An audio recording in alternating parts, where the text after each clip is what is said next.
Nous devrions donc prier pour nos ennemis. Nous ne devrions pas gaspiller notre temps en parlant contre nos ennemis. Nous devrions les aimer et prier pour eux. Selon Éphésiens 6, nous ne luttons pas contre la chair et le sang, mais contre toute une hiérarchie démoniaque. Si les gens sont aveuglés, c'est parce que selon la Bible, le diable agit pour les aveugler, pour qu'ils ne voient pas la splendeur de l'évangile de Jésus-Christ. Dieu peut changer tout cela. Il y a énormément de personnes dans le contexte de l'islam actuellement qui sont en train de recevoir des visions et des songes de la part du Seigneur. Énormément de gens qui se convertissent au christianisme parce que Dieu est en train de se manifester. Dieu peut changer tout. Il peut changer n'importe qui. Il peut changer n'importe quelle situation. Et nous devons le croire. Sinon, ce n'est pas la peine de prier. Ce n'est pas la peine de jeûner. Excusez-moi, je suis convaincu personnellement que si on voit parfois de moins en moins de personnes qui viennent aux réunions de prière, de moins en moins de personnes qui viennent pour jeûner, c'est parce que ces personnes n'y croient plus. Ne pensent pas que Dieu va agir. Ils croient gaspiller leur temps. Dans Isaïe 58, le peuple d'Israël croyait qu'ils gaspillaient leur temps, jeûnant, priant. Et Dieu a expliqué que la raison pour laquelle ils n'exauçaient pas leur prière, qu'ils n'agissaient pas après leur jeûne, c'est parce qu'ils jeûnaient mal. C'est parce qu'ils priaient mal. Ce n'est pas la peine de prier. Ce n'est pas la peine de jeûner. Si on ne permet pas en premier que Dieu change nos cœurs et nos vies. Dieu n'exauce pas les pécheurs. Il n'écoute pas les pécheurs, la Bible dit. Nous devons renoncer à l'iniquité. Lisons dans Ésaïe 58 un instant.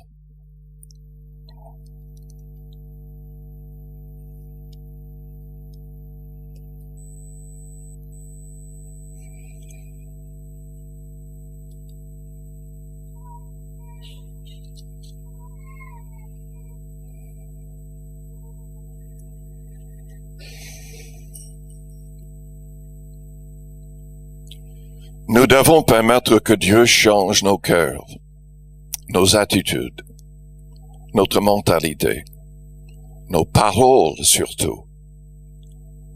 Nous devons permettre qu'il nous délivre de l'égoïsme, de l'égocentrisme.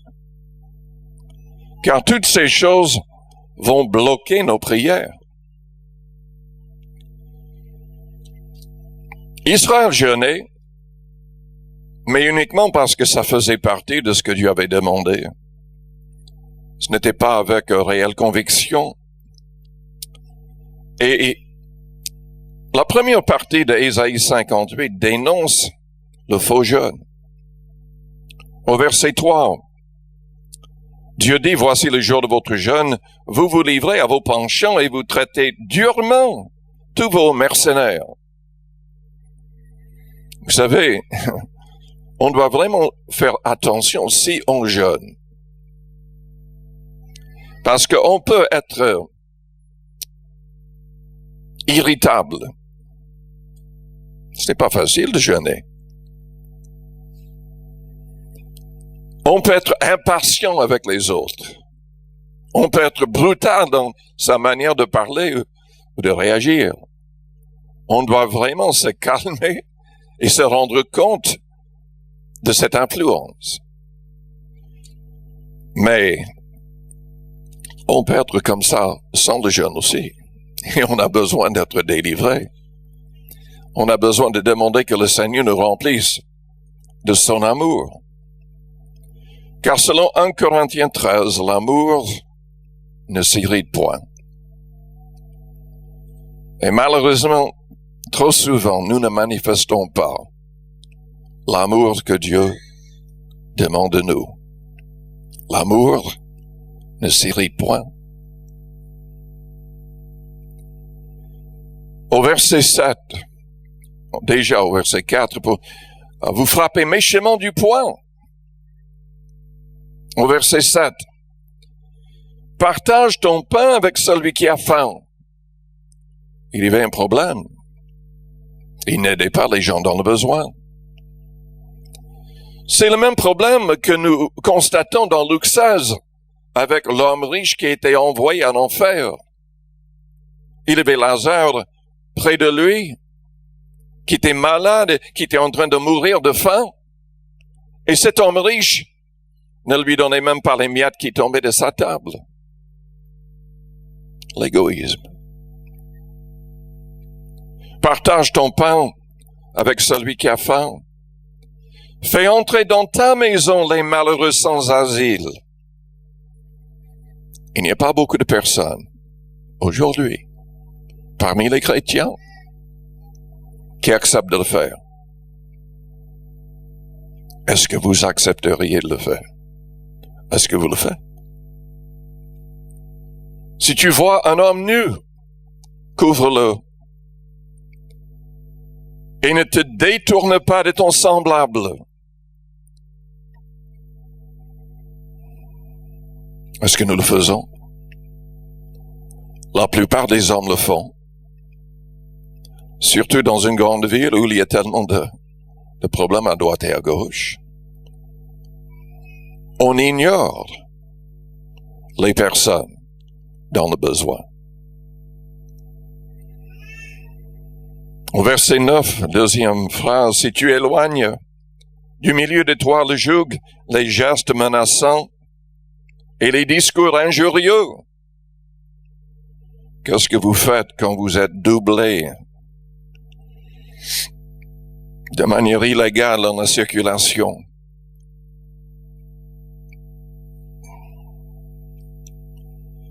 Quand vous êtes troublé par d'autres personnes, quelle est votre réaction? Si tu donnes ta propre subsistance à celui qui a faim, si tu rassasies l'âme indigente, le jeûne marchera. C'est ce que la Bible dit.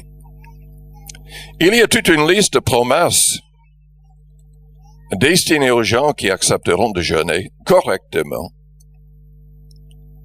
Mais ce que je viens de lire doit accompagner le jeûne pour que toutes ces promesses soient réalisées. Ce n'est pas assez de jeûner et de prier. Nous devons permettre que Dieu nous change aussi. Il y a aussi un autre, au verset 13, une autre condition pour que le jeûne marche. Si tu retiens ton pied pendant le sabbat pour ne pas faire ta volonté en mon saint jour. Si tu fais du sabbat tes délices pour sanctifier l'Éternel en le glorifiant. Si tu l'honores en ne suivant point tes voies, en ne te livrant pas à tes penchants et à de vains discours. Alors tu mettras ton plaisir en l'Éternel et je te ferai monter sur les hauteurs du pays. Je ne te ferai jouir de l'héritage de Jacob ton père. Je te ferai jouir de l'héritage de Jacob ton père, car la bouche de l'Éternel a parlé.